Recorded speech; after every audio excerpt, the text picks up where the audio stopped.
Écoute et parole. Pour écouter, méditer et échanger autour des textes liturgiques du dimanche et des jours de grandes assemblées ecclésiales. Écoute et parole.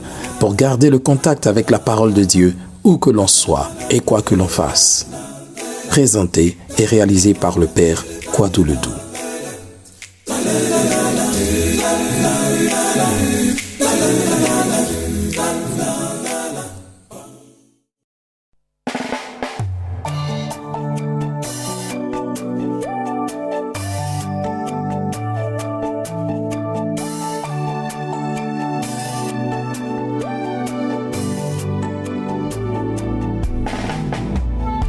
Dimanche 15 octobre 2023, 28e dimanche ordinaire de l'année A. Lecture du livre du prophète Isaïe, chapitre 25, versets 6 à 10. Le Seigneur de l'univers préparera pour tous les peuples, sur sa montagne, un festin de viande grasse et de vin capiteux, un festin de viande succulente et de vin décanté. Sur cette montagne, il fera disparaître le voile de deuil qui enveloppe tous les peuples et le linceul qui couvre toutes les nations. Il fera disparaître la mort pour toujours. Le Seigneur Dieu essuiera les larmes sur tous les visages, et par toute la terre il effacera l'humiliation de son peuple. Le Seigneur a parlé. Et ce jour-là, on dira, « Voici notre Dieu, en lui nous espérions, et il nous a sauvés. C'est lui le Seigneur, en lui nous espérions. Exultons, réjouissons-nous, il nous a sauvés. Car la main du Seigneur reposera sur cette montagne. » Parole du Seigneur, nous rendons grâce à Dieu.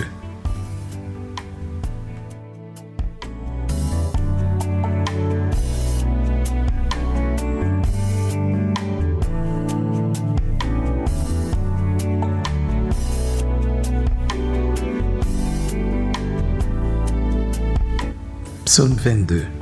J'habiterai la maison du Seigneur pour la durée de mes jours. Le Seigneur est mon berger, je ne manque de rien. Sur des prés d'herbes fraîches, il me fait reposer. J'habiterai la maison du Seigneur pour la durée de mes jours. Il me mène vers les eaux tranquilles et me fait revivre.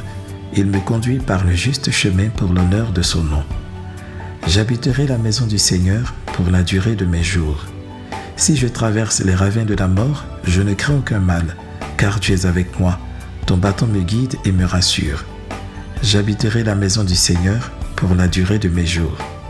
Tu prépares la table pour moi devant mes ennemis. Tu répands le parfum sur ma tête, ma coupe est débordante. J'habiterai la maison du Seigneur pour la durée de mes jours. Grâce et bonheur m'accompagnent tous les jours de ma vie. J'habiterai la maison du Seigneur pour la durée de mes jours. J'habiterai la maison du Seigneur pour la durée de mes jours.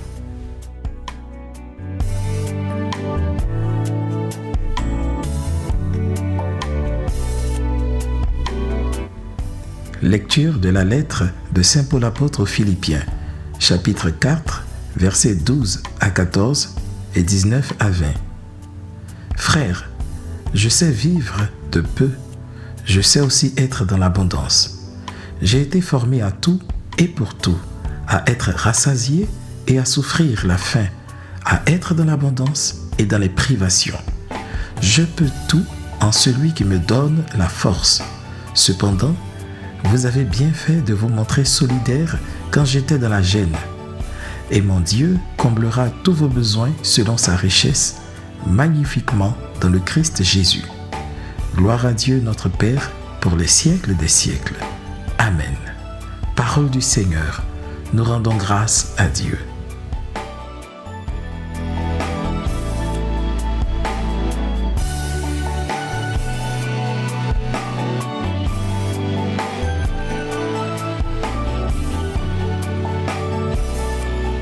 Évangile de Jésus-Christ selon saint Matthieu, chapitre 12, versets 1 à 14.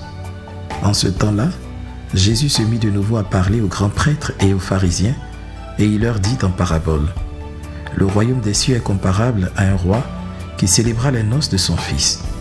Il envoya ses serviteurs appeler à la noce, les invités, mais ceux-ci ne voulaient pas venir. Il envoya encore d'autres serviteurs dire aux invités, « Voilà, j'ai préparé mon banquet. Mes bœufs et mes bêtes grasses sont égorgés. Tout est prêt. Venez à la noce. » Mais ils n'en tinrent aucun compte et s'en allèrent, l'un à son champ, l'autre à son commerce. Les autres empoignèrent les serviteurs, les maltraitèrent et les tuèrent. Le roi se mit en colère. Il envoya ses troupes, fit périr les meurtriers et incendia leur ville. Alors il dit à ses serviteurs: « Le repas de noces est prêt, mais les invités n'en étaient pas dignes. Allez donc au croisées des chemins, tous ceux que vous trouverez, invitez-les à la noce. » Les serviteurs allèrent sur les chemins, rassemblèrent tous ceux qu'ils trouvèrent, les mauvais comme les bons, et la salle de noces fut remplie de convives. Le roi entra pour examiner les convives, et là, il vit un homme qui ne portait pas le vêtement de noces. Il lui dit: « Mon ami, comment es-tu entré ici sans avoir le vêtement de noces ?» L'autre garda le silence. Alors le roi dit au serviteur: « Jetez-le, pieds et poings liés, dans les ténèbres du dehors. Là, il y aura des pleurs et des grincements de dents, car beaucoup sont appelés, mais peu sont élus. » Acclamons la parole de Dieu. Louange à toi, Seigneur Jésus.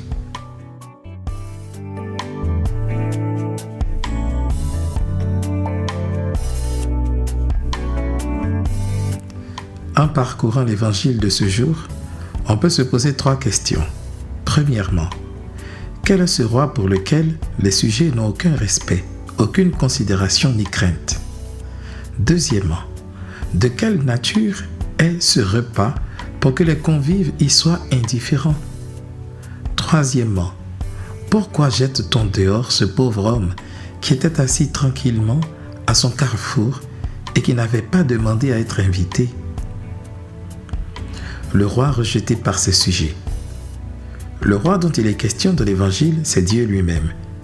Dieu nous est présenté par les Saintes Écritures comme un roi doux et bon, plein d'amour, de patience et de miséricorde, qui prend soin de nous avec une attention particulière. Au-delà de la description de ce repas de fête avec délicieuse viande et excellent vin qui, sans doute, ne disent pas grand-chose à ceux qui n'en consomment pas, Isaïe nous fait comprendre que la seule chose que Dieu recherche, c'est nous apporter la consolation et le salut. Il veut nous remplir de joie et de paix et ôter de nos cœurs la tristesse, l'angoisse, la peur. À la différence des rois humains, Dieu ne nous invite pas pour flatter son ego, mais pour nous faire revivre et nous combler. Il le fait en respectant notre liberté. Certains, librement, choisissent de l'ignorer. D'autres le rejettent ou le combattent et préfèrent s'intéresser à autre chose. Mais ce n'est pas pour autant que Dieu va s'en prendre à ceux-là. D'ailleurs, dans l'Évangile, rien n'est arrivé à ceux qui ont préféré leur champ ou leur commerce. Le châtiment des convives homicides et la destruction de leur ville ne semblent pas coller avec cette image de Dieu aimant. Effectivement, il semble que Matthieu ait ajouté ce verset qui est plus historique que lié à la parabole. Luc, qui rapporte la même parabole, n'en parle pas. Ce verset fait alors allusion à la destruction de Jérusalem survenue en l'an 70. Matthieu a voulu voir ce désastre comme le signe de la colère et du châtiment de Dieu contre les Juifs, parce que ces derniers ont rejeté et même tué Jésus, le Fils de Dieu. Dieu invite, mais en fait, ce n'est pas lui qui est honoré de notre présence, mais nous qui sommes honorés et privilégiés de nous tenir en sa présence. Le repas des noces.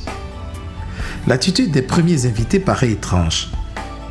Ils auraient bien pu laisser quelque temps leur champ et leur commerce pour communier à la joie de leur roi, surtout qu'il leur avait fait l'honneur de les inviter. En plus, ce sont les seuls juifs de l'époque qui soient capables d'être indifférents à ce menu de fête. Il n'y a pas de doute, il ne peut pas s'agir de la nourriture corporelle, mais plutôt de la nourriture spirituelle. Les Juifs ont ignoré et rejeté les aliments spirituels que le Christ leur offrait, sa parole, son corps et son sang. L'invitation au repas du Seigneur les a laissés indifférents. Le repas du Seigneur, tel était à l'origine le nom donné à la messe. On le mentionne encore, juste avant de donner la communion. Heureux les invités au repas du Seigneur. Aujourd'hui encore, beaucoup ignorent que la messe est avant tout une invitation. Invitation à un repas, le repas du Seigneur. La messe est une célébration, une fête. Elle est un lieu, non pas de supplice, mais de bonheur. Venir à la messe chaque dimanche, ce n'est pas respecter le rendez-vous hebdomadaire avec son agent de probation. C'est répondre à une invitation de fête et de joie. On va à la rencontre de la source de tout bonheur et on construit une fraternité spirituelle avec des personnes venues de partout. Va-t-on ignorer cette invitation comme ses premiers invités? L'habit de noces. Dans l'Évangile, on voit que le roi était prêt à tout pour avoir des convives, quitte à aller prendre des pauvres, des mendiants, des désœuvrés. Le texte dit « les mauvais comme les bons ». Il aurait été capable sans difficulté aucune de se procurer des vêtements de noces pour chacun des convives, sachant que beaucoup n'en auraient pas les moyens. Il leur demandait juste d'être là, en acceptant de revêtir le vêtement de noces qu'il aurait mis à leur disposition. Apparemment, il y en a un qui a pris le vêtement qu'on lui a proposé, puis l'a jeté et est entré dans la salle de fête sans mettre son vêtement. On comprend alors l'étonnement du roi. « Mon ami, comment es-tu entré ici sans avoir le vêtement de noces ?» Si le mis en cause ne dit rien, c'est parce qu'il ne peut pas arguer qu'il n'avait pas les moyens de l'avoir. C'est sûr, il s'est débarrassé délibérément du vêtement.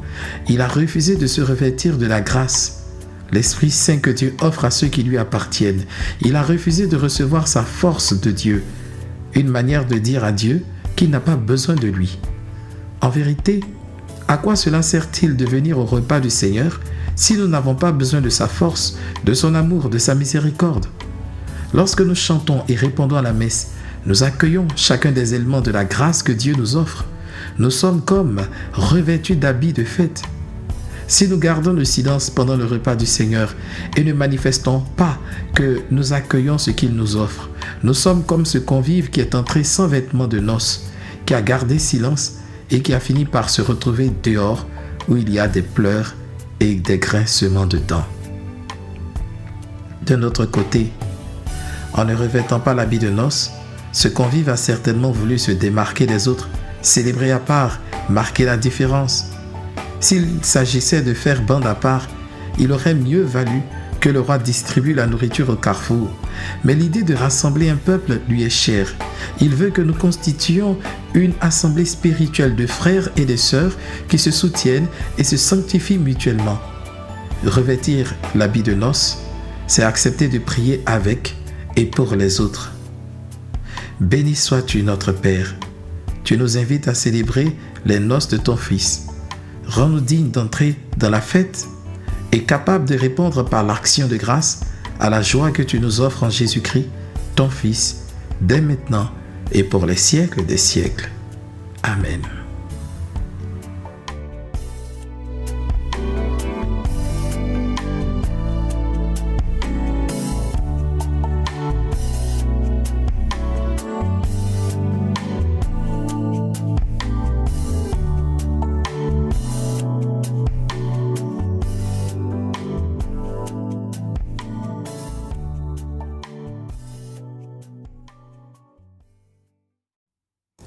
Écoute et parole vous a été présenté par le Père Kwadou Ledoux.